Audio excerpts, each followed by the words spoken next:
Hello everybody and welcome to the Bad Bookers Wrestling Podcast. My name is Matt and today we're going to go through the results from last night's NXT, which is the NXT after the NXT Takeover from WrestleMania weekend.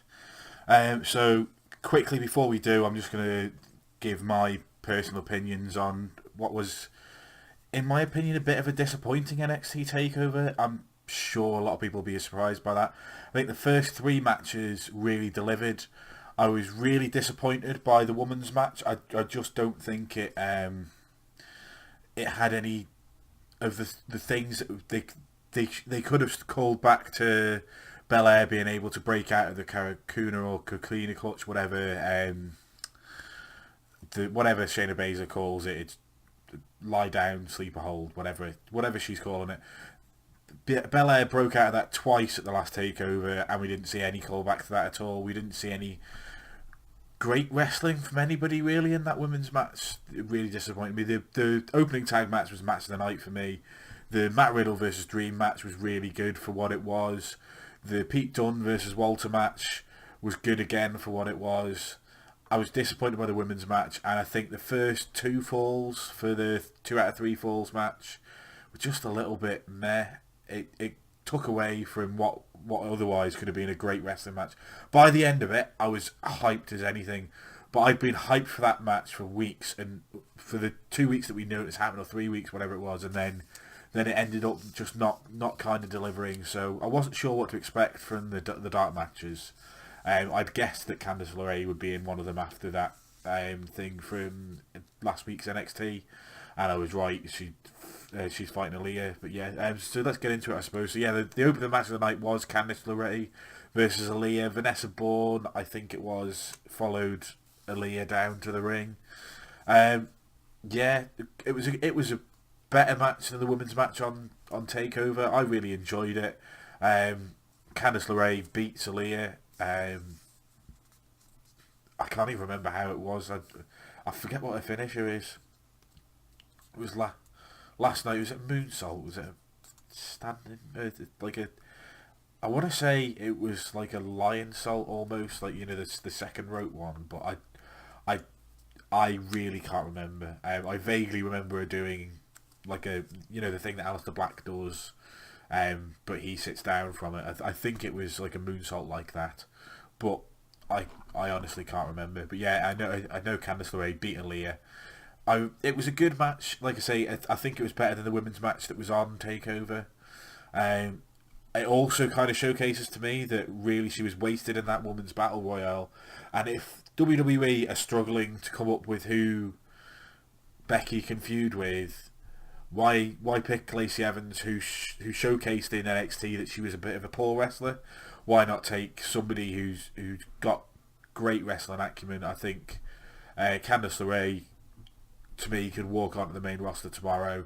She's a blonde, attractive woman, so you've got that for Vince. She's actually a good wrestler, so you've got that for the wrestling fans. So yeah, I hope that this is kind of her push. I'm guessing maybe she takes the title off Baszler. Baszler can't hang on to this title forever. I think the Sky Pirates are probably going to have to go up because they've got no women's tag teams on the main roster. So I think you'll see Io Shirai and Kairi Sane going up fairly quickly. I don't think they like Bianca Belair for whatever reason. Otherwise she would have won on Saturday, Friday. But yeah, so I think Candice, you could build easily with 1 or 2 more matches for her to go into the kind of picture to take the title off Shayna Baszler, and I'd be well up for that, especially Candice LeRae and Johnny Gargano together on the main roster, on the NXT roster, both champions. I think that would make up for the fact that we didn't get Ciampa and Gargano for very long as joint title holders. I think they could do a lot with that and have them, you know, calling out open challenges and stuff, and, you know, doing very babyface things. I think that'd be something that'd be really interesting to watch. So I'm kind of hoping that's the way they're going. I don't know. We then had Danny Burch versus Jaxson Ryker. So I believe it was last week we had Jaxson Ryker versus Oney Lorcan. So I assume Only Lorcan and Danny Burch are in a feud with the Forgotten Sons now. Wyatt, only Jaxson, Ryker, Jaxson Ryker. I'm sure he was the one that was fighting from the Forgotten Sons because he's the only one that I remember the name of from the Forgotten Sons. So I'm sure so I don't know why they're not letting the other two fight, but they came down to the ring. It was a fairly good match. Again, it wasn't the best in the world, but it was quite a good match. Both of them got a bit of offense in, and then Ryker did his like a sit down power bomb thingy for the 1-2-3, and Jaxson Ryker won that match. Again, good match. Forgotten Sons are finally starting to become somebody to me. I kind of know who they are now. Well, I know who Jaxson Ryker is. I'd recognise him now. The other two I still don't know the names of. Yeah, I don't know what to say. There was a few kind of highlights packages from the NXT Takeover. Again, I'm not going to go into that. Like I say, Jack's done the star ratings for it, and I've given you my opinions at the start of this. We then went into, I think, was this the last match of the night? The Fabian Aichner and Marcel Barthel versus the Street Profits. I don't think there was anything else after this.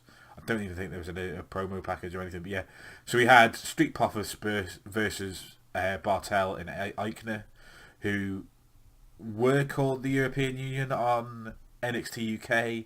They then were for the first match that they had on NXT. Then they weren't in the Dusty, and they weren't last night. So I guess they're dropping that because it's a bit of a shit name, and I thank you for it. But yeah, so the Street Profits came out. They were dancing away, messing around on their way down to the ring. It was a fairly good tag team match between Aichner and Barthel and the Street Profits. A few decent spots. They kept Montez Ford in the Aichner and Barthel kept Montez Ford in the ring for a while, stopped him from getting to the other guy who I don't know the name of, which is really poor. Again, I'm sorry. It's been a long week of wrestling. I watched everything live, and yeah, it's just kind of ruined me. I've forgotten the other. I know it's Montez Ford, but they kept him in the ring for a while. He finally got to tag his partner, and then there was quite a few heavy-looking spots. You know, like big strikes, suplexes. There might have been some other moves in there, but yeah, they then got sort of it then kind of got into a normal tag match where there was tags here, there, and everywhere, and ultimately the Street Profits were able to win the match. The big guy was I can't even remember. It was a double team move. I want to say the big fella had him up, and they did an electric chair drop, and Montez Ford kind of went over and did the blockbuster thingy, you know, where you kind of do a front flip over the guy, and he did an electric chair drop, and they got the 1-2-3. Again, I thought it was a fairly good match. It was a fairly good NXT takeover. A lot of the times I don't enjoy the dark matches. I think a lot of the times they're fairly poor. I'm really surprised that Keith Lee and Dominik Dijakovic didn't fight. I was kind of looking forward to that feud kind of ending, but I guess with the next WWE pay-per-view being Money in the Bank, we've got another takeover coming up very soon, so I assume that'll be on that takeover as the fifth match, because you've always got women's title, tag title, men's title, and North American title, and one other. We had the UK title this time. Normally it's some kind of feud. I assume that's where Dominik Dijakovic and Keith Lee are going to pay off this feud. If it is, great. I'm well up for it. Yeah, I think this NXT was another good one. I'd happily watch NXT if it was like this every week, which it's usually this and better. So yeah, it was a good one. If you enjoyed the review, I guess it's been very sort of all over the place. I'm very sorry about that. But yeah, if you've enjoyed the review, then please make sure you drop a like. If you want to hear more from either me or Jack, or Smoothman when he's back doing his New Japan stuff, then yeah, make sure that you are you're subscribed, and turn your notifications on. And thank you very much for watching.